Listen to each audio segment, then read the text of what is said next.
Podstavec sochy svatého Václava byl obložen květinami, státními vlajkami a příchozí na něm zapalovali svíčky. Kolem 16. hodiny se Václavské náměstí začalo zaplňovat a zhruba za hodinu bylo už možno odhadnout počet účastníků na více než 50 000.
Je v Praze všechno příliš malé.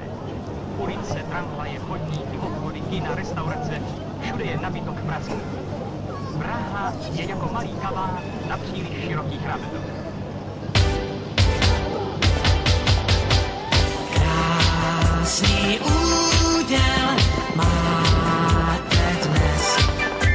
Kráčet k zítřku, žít a kvést. Krásný úděl před očima růst. Vzhůru k výškám každou chvíli kost. Když se podaří, co se dařit má, když rozkvete růže z poupěte. Když se podaří, co se dařit má, tak je přece krásně na světě. Když se podaří, co se dařit má, když je slunce jako ze zlata. Když se podaří, co podařit se má, podaří se také poupata. Když se podaří, co podařit se má, podaří se také poupata.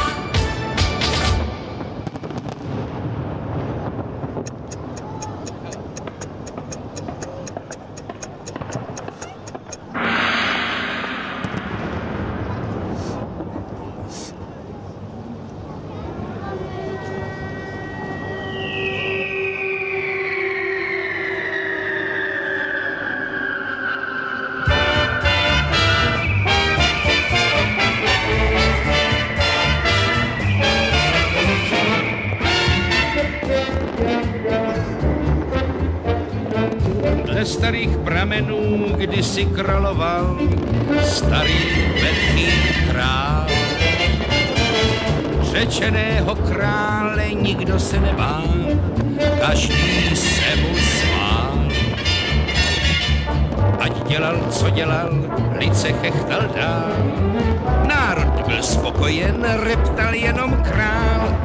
Kat, aby tohle spral, jsem blázen sám, jak už vládnout má.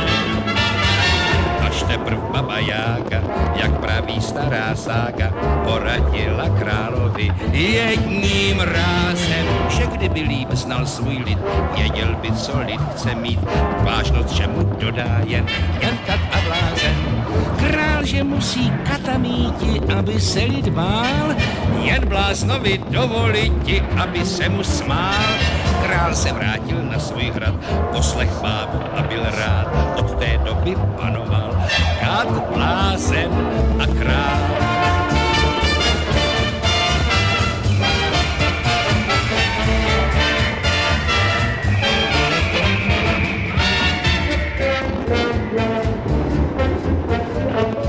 Dnes už lid nepozná, komu se má smát a koho se bát.